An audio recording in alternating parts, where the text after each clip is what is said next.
Hello and welcome to the Paid Search Podcast. My name is Chris, and today we're going to talk about Google Ads. Specifically, I have two topics that I'm going to hit today. First one is going to talk about keyword research in 2025. How do I do it? How should you do it? Well, those are different questions. Maybe the way you do it is a little different than me, but I'm going to describe in detail how I do my keyword research for every Google Ads campaign that I run, and give you a specific example of how it works. So stay tuned for that. That's at the top of the show. And then later in the show, I'm going to discuss a topic that I think is destructive to every Google Ads campaign, and that is imposter syndrome.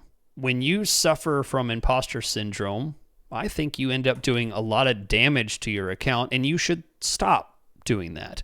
So I'm going to talk about what that looks like, what it means, and we're going to jump into that as soon as I tell you about my sponsor, Optio.com/PSP. That is the special URL. That's OPTEO.com/PSP to get your 28-day free trial of this tool. I have talked about it for years. It is still the world's best Google Ads management software, period. If you need to improve your search campaigns, shopping campaigns, even performance max campaigns, and it also works on Bing as well, Microsoft Ads, you can run amazing optimization methods through this software. It guides you on how to change your bids, your budget, your keywords, your negative keywords, all of the dials and switches and levers that are hidden throughout Google Ads.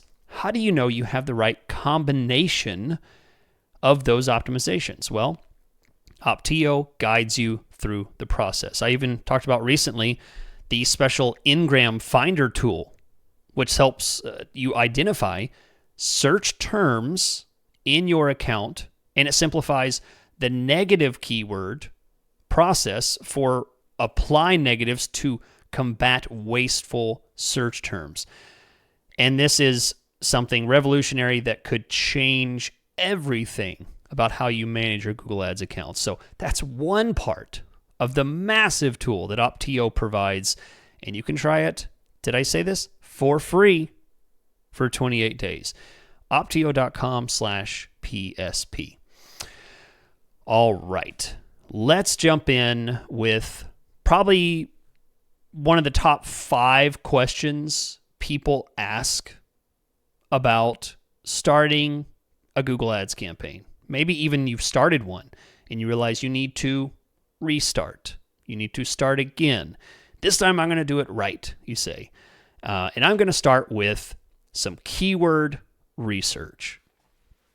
I'll tell you, I mean, this is 2025. You hear people say, do your research and research. I always laugh because how do you research something? And I don't have an answer for you if it's not Google Ads, because that's what I specialize in, is Google Ads. So I'll tell you what research looks like in Google Ads. And we're going to go through a specific process. I have 7 steps to how to do your keyword research in Google Ads. And I promise you, it is simple. I won't say it's the most simple, because there might be other people that have a more simple process. But I'll tell you, those people are probably using some kind of paid software. My research process does not use software. It does not use anything that goes outside of the Google Ads system. In fact, I don't even use the keyword planner. It's not something that I find to be useful. I find it to be quite overwhelming, cluttered, confusing, multiple steps and ways you can kind of screw it up. My method is a 7-step method for keyword research that anyone can do. I've explained it more times than I can count. So I'm going to explain it one more time because I think it's important. I think it's important because people get it wrong all the time. Step 1, how to do keyword research in Google Ads. First, does not happen in Google Ads. It happens right here in your head. Piece of paper, whatever you want to use. First, pick one service or a topic or a product that you want to focus on. The wrong answer here is, okay, Chris, that's my business. Nope. Your business provides a service or a product, but that service can be interpreted in different ways. I want you to go down the path a little bit and choose a service, product, or topic of some kind that is specific to how someone is searching for it, right? So I'll get more into that in a little bit, but the important thing about number one, if you mess up number one, it'll screw up everything else. You'll end up with a mess at the end. So number one, as all my rules and processes go, number one is always the most important. If you stray from this rule, it will mess up everything else. So once you've picked that, and by the way, stick around a little bit later. I'm going to give you an exact example of this process.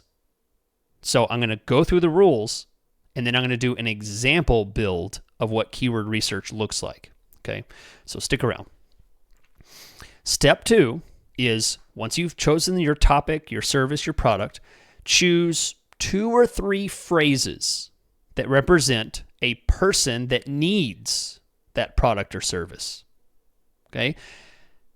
Warning, these phrases are not just the product or service itself, right? If you're a dentist, the word, two or three of these phrases that you've picked is not the word dentist.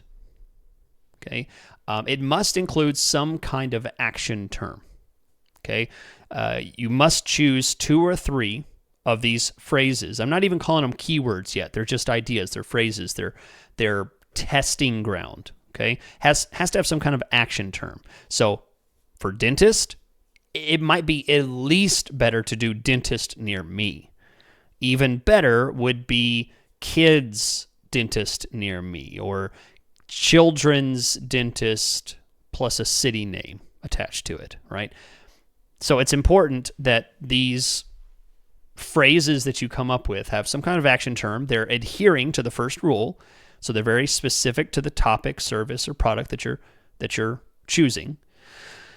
And they're not one word. They're probably not 2 words. They should probably be 3 or more words. Okay? So that's step 2. Step 1, choose your service, product, or topic that you're building upon. Pick 2 or 3 phrases that represent a person that needs that product or service. Number 3, put those keywords, those phrases that you came up with, into a new ad group. Okay, this is where it gets very practical, and I'll give practical advice. Put them in as broad match. We are not discussing phrase match. We're not discussing bids. We're not discussing ad copy in this discussion. It is just keyword research. So I want you to put them in a new ad group. Build a new ad group and put those phrases, those 2 or 3 phrases, those 2 or 3 keywords that you came up with, put them into that ad group, broad match. And each keyword should be 3 words long, not 6 or 8. I don't want them too long, but they need to be something with an action term in them, some kind of qualifier. All right? Some type of adjective or specification that keeps them from being just the word, right? You're not a dentist. You offer dentist services, so this should be explaining the dental service itself. All right. Next, number 4, create an ad. This should be very fast. I am not asking you to write the best ad you've ever written. I'm asking you to create a placeholder ad. Put a couple of headlines. Technically, you have to have 3. As of this year, you have to have 3 headlines that you've written. So write those 3 headlines. They could just be dentist, great service, call now. I don't care what the ad says, just get it written. The important part is that you take whatever page you're sending people to and make sure you include that in the final URL of the ad that you're writing. So if you're a dentist, it's your dentist homepage, or it's your dental service for children page that you have. Okay, pediatric dental services, or whatever. Okay, so you've written this. So now, when this is done, when it's all over, you should have 2 or 3 keywords, broad match, in a brand new ad group, 1 ad in that ad group. I don't care what kind of bidding strategy you have. It just should be broad match, a few keywords. So very, very basic. Anyone, I think, could follow this. Once you've done that, we are now on step 5. We're going to use Google's keyword suggestion tool. This tool does not have a technical name because it's not technically a tool that Google labels, but it is a tool I have used for a couple of decades, I guess, at this point. It's really the only keyword suggestion research tool that I like because years and years ago, it used to be a little bit different, but the same rule applies that has always applied. This keyword suggestion tool gives you relevance-based suggestions using your keywords and the ad that you've written. So you see why I go about this method. The 5th step is to use to let Google use the keywords that you wrote and use the ad that you wrote with the URL and to give you new keyword suggestions. So how do you get to this tool? You hit the plus button in the keyword tab. So if you're viewing the keyword tab, you just created those keywords, go back to that same screen, click the blue plus button. There will be, over on the right-hand side of the screen, a list of relevance first suggestions. So what this tool does is it gives you additional keywords based on the relevance of those keywords to your original keywords. So, as I said, stick around. I'm going to give an example of how this looks, and I'm going to show you how I see it and how you should see it. Number 6, choose keywords that fit the theme of that ad group. So step number 1, remember you picked a theme, a topic, a product, a service. So step number 6 refers back to that. Go back to that theme and only choose keywords that match that theme. These keywords in this relevance list that Google's providing you should be 3-4 words long, right?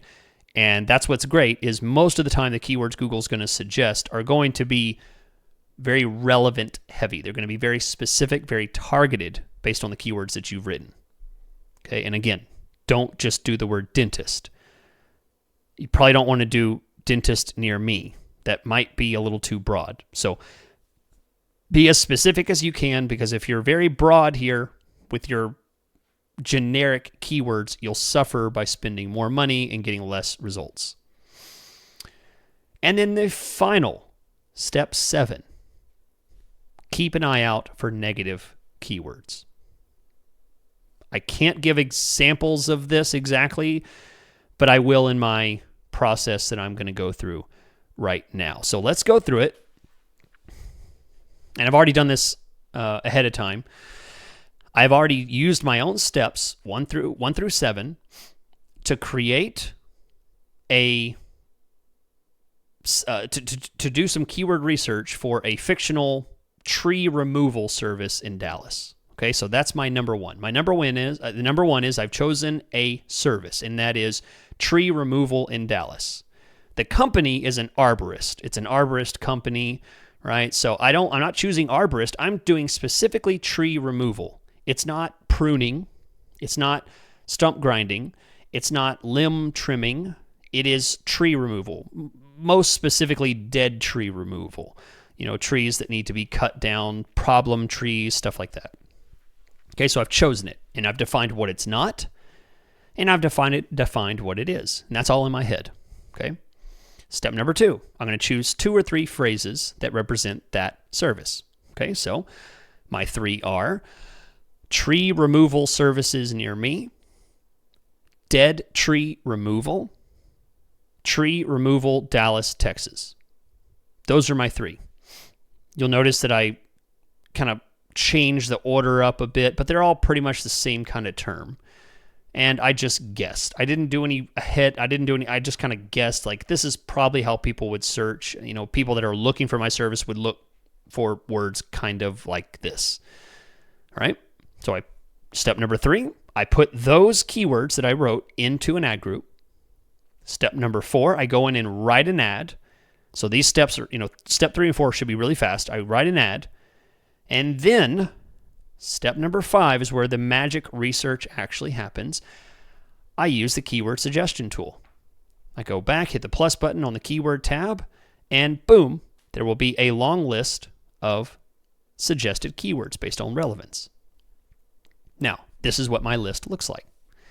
And I'm going to go through it line by line and tell you which ones I like and which ones I don't. There are several here. Think about 15. First one says, tree service near me. Don't want it. I do not pick that word. Let me explain why. Tree service near me is very generic. Is that tree removal? No, not necessarily. Is that tree trimming? No, not necessarily. It's tree service, right? This very first suggestion is so generic, it could essentially cover all of your services. This is not what I want. I am not putting tree service near me as a keyword in this. It's not relevant. It's too broad. It will end up diluting my entire ad group. So I skip it. I don't add it. Next one is tree removal near me. Perfect. I'm going to add that in. I like that one. 4 words, perfect. Next one is tree trimmers near me. Absolutely not. I'm not interested in the trimming. Next one is tree cutting service near me. Right? What does that mean? Does that mean cutting it down or cutting limbs? I'm not really sure. So I'm going to be a very cautious business owner, and I'm going to opt to not target that. I'd rather have less keywords than more. Okay, so I'm not going to do tree cutting service near me. The next one is stump grinding. Nope, that's not what this ad group is. Maybe I do that, but what I would do is I would start this whole process over and create another ad group focused on, rule number 1, the core topic. So I would need to do this whole thing again for stump grinding, stump removal, right? Those are the same things. That's a different ad group. Does not belong here. I do it, but not in this ad group. The next one is tree trimming service near me. Nope, trimming, out. Don't add it. I don't block it. I don't add it as a negative necessarily, but I just don't add it. Next one is stump removal near me, right? Don't add it. Next one is tree pruning near me. Nope, not right. Now we come to the next one. Best tree service near me. This one I don't like for multiple reasons. Tree service near me, very generic. Also, best tree service near me, such a heavily weighted research term, right? I'm not necessarily interested in shoppers that are looking for the best or the biggest company. I just want people that are looking for me and my little small business that I have. This is something based on personal preference, but you can decide if people looking for best tree service near me is right for your company. Most of the time for small businesses, I don't like searches like that. Next one is up to you as well. Affordable tree service near me. No thanks. I don't want that. Maybe I'm my business, I'm priced competitively, but I'm certainly not the cheapest. I don't do the cheapest stuff. Maybe even more affordable than some, but not necessarily cheap, right? So I don't even go after affordable, right? Other things that I do like, these last 3 in my list. Tree debris removal near me. Great, I like that. It doesn't say limb. It doesn't say stump. Tree debris removal near me. Next one is really good. Licensed tree removal service near me. Well, that's really cool. That's someone who is looking for a legit company, not just a guy with a chainsaw, right? I like it. And then the third and final one of this little list here is tree felling near me. Tree felling near me. Yeah, I like that. Tree cutting. This is obviously someone who needs a full tree cut down. Yep, that's what I'm looking for. I want high quality services. So tree felling near me is something that I would target. Okay, so that's an example of going through step number 6. I ignore about half of them.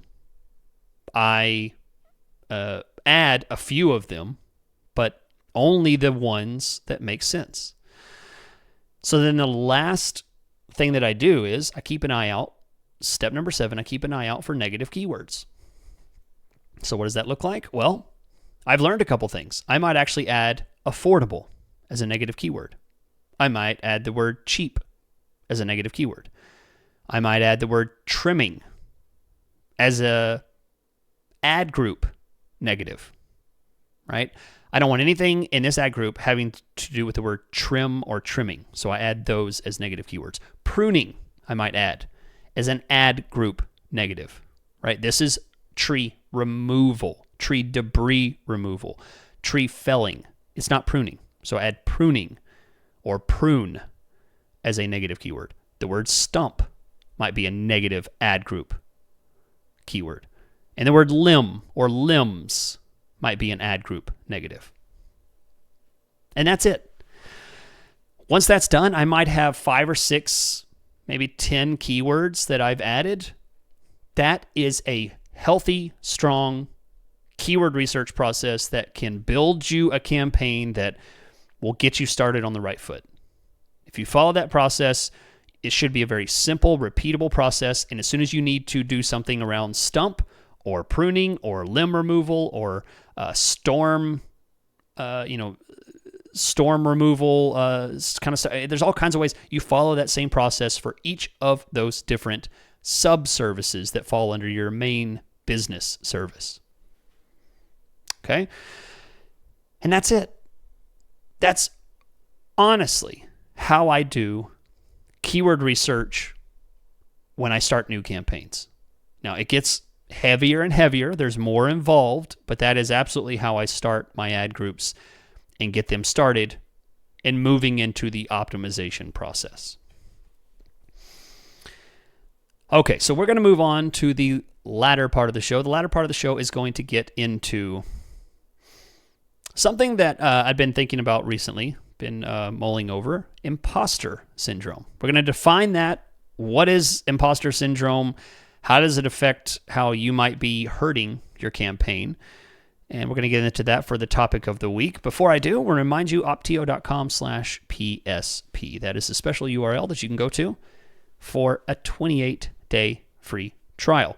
This is an exclusive offer. If you go to optio.com/PSP, use the link in the description of this podcast, and you can get a free trial. Use the chat box on their website to say, hey, I heard about this from Chris. Can I get that free trial that he mentioned? They'll hook you up. If you don't do it that way, you'll only get 14 days, which, I'll tell you what, I like the extra 2 weeks they give you, and you can get it exclusively at optio.com/PSP. Here we are. For those of you that are still with me, I want to talk about something that is chronic in the PPC world, chronic in any professional industry. It is not exclusive to PPC, but it certainly is something very prevalent because in the PPC world, we have our workstation, right? You have your silo that you're working in, and you're trying to get stuff done, and you're working on an account, and we all feel this sense of, I don't know what to do. This isn't working, or, oh my gosh, I look at the screen and I am baffled by what I see. I don't really know what to do. This sense of inadequacy, worry, feeling, this is called imposter syndrome. And I care about this, and I'm talking about it because it leads to poor management decisions. Okay? Here's the other side of it. I'm not talking about this because I want you to feel good about yourself. I'm not a self-esteem guy.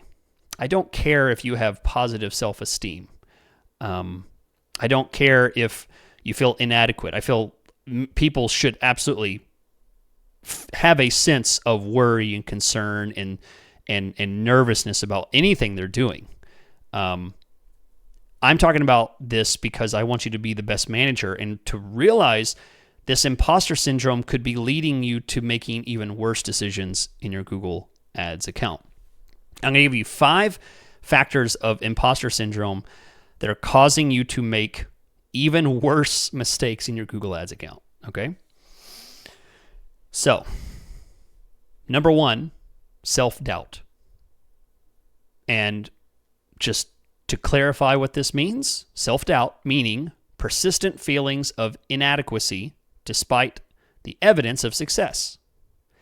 So how does this contribute to a super negative aspect of a manager? Well, this presents itself in the form of very messy accounts with no real strategy.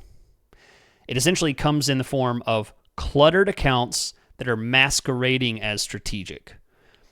This is someone who builds new campaigns constantly and doesn't want to turn this one off because it had one conversion and you're like, maybe it'll work.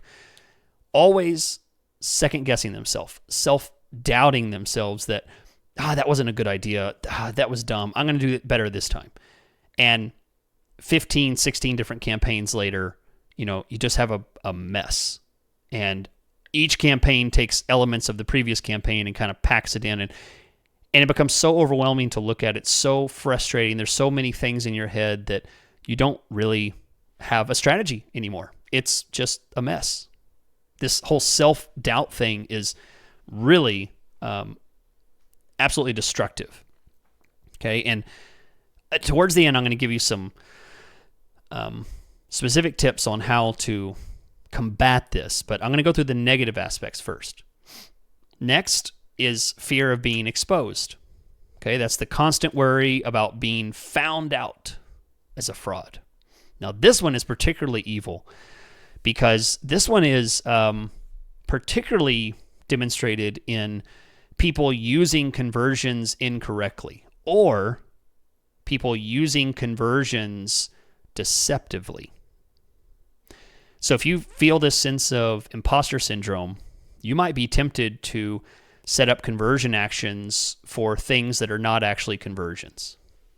And I often wonder when I look at accounts that have inflated conversion metrics, did this person do this because they're worried about being fired? Right? They set up a ton of conversions to pump their numbers up. Right? Their fear of being fired, their fear of being exposed and shown as a fraud, leads them to make decisions in the account that gives the numbers a nice little shine to it, right? The traffic is absolute crap, but they set up a time on site conversion action. So anyone who spends over 45 seconds is marked as a conversion. So their cost per conversion looks amazing, right? All the metrics in their report look amazing.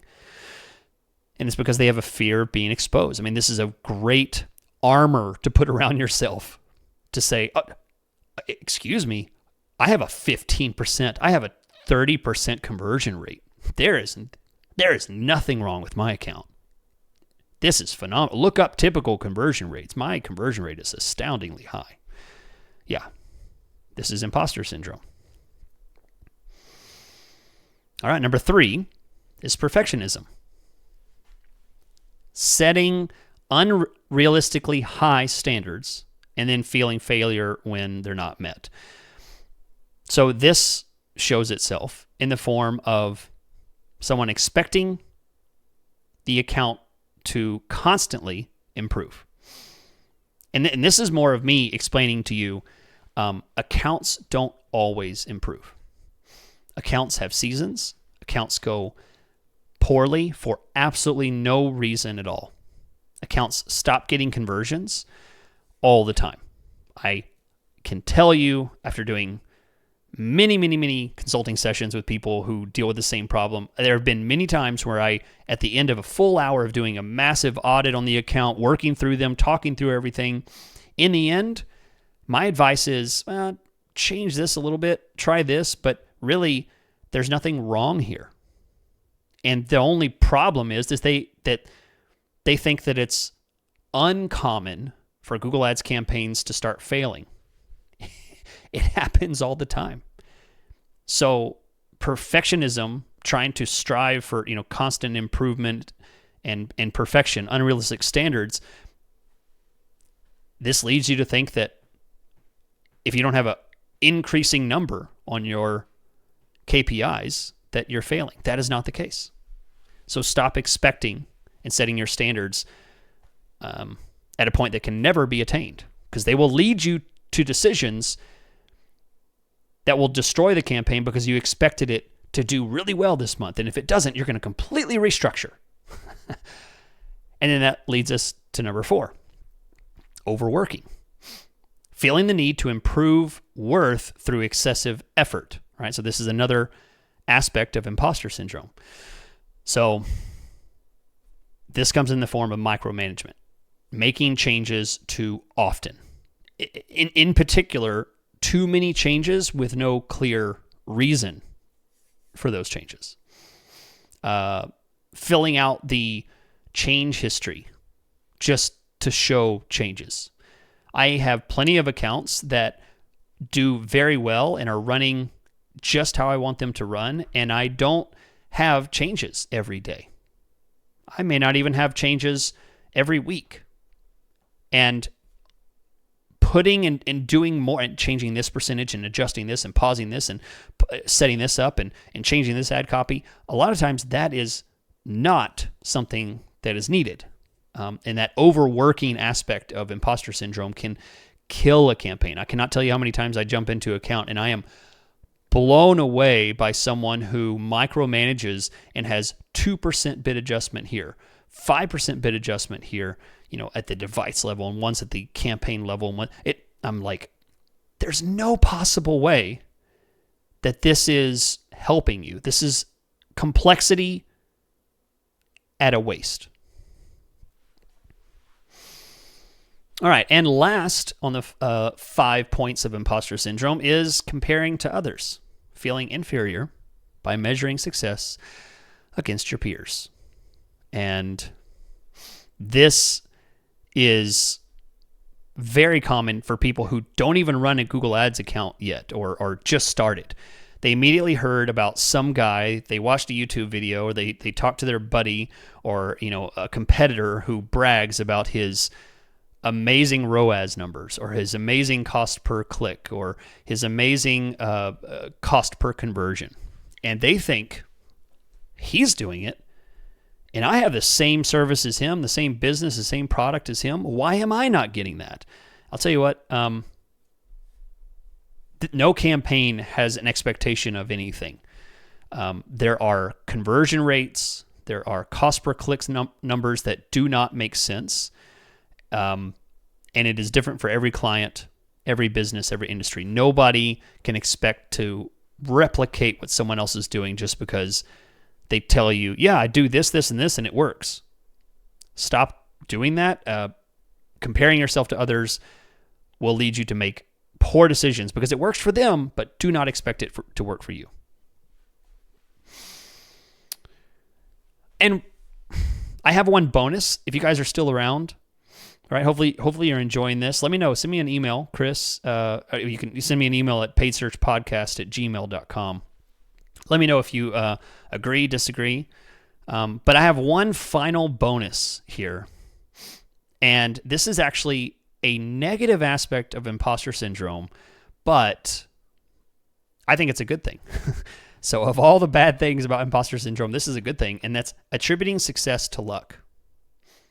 In other words, believing achievements result from external factors rather than your skill or your effort. This, I think, is actually good. People should do this more often. You should not assume that when you made that little adjustment, it worked, because this way of thinking forces you to wait for patterns before accepting success. If you have a really good week, don't assume it was something that you did unless you specifically had a hypothesis, you put that into action in a very limited capacity, and you were able to see specific changes that you were looking for. Most of the time, people don't make changes to that kind of precision. So attributing success to luck, I think, is a good thing, and people should practice that more often. Oh, hey, things went really good. Let's wait and see. Let's give it some time. Maybe we don't immediately try and restructure the entire account based on that one little arbitrary thing that happened to work that one time. All right. Maybe that 1 month was really good. Maybe last year was really good.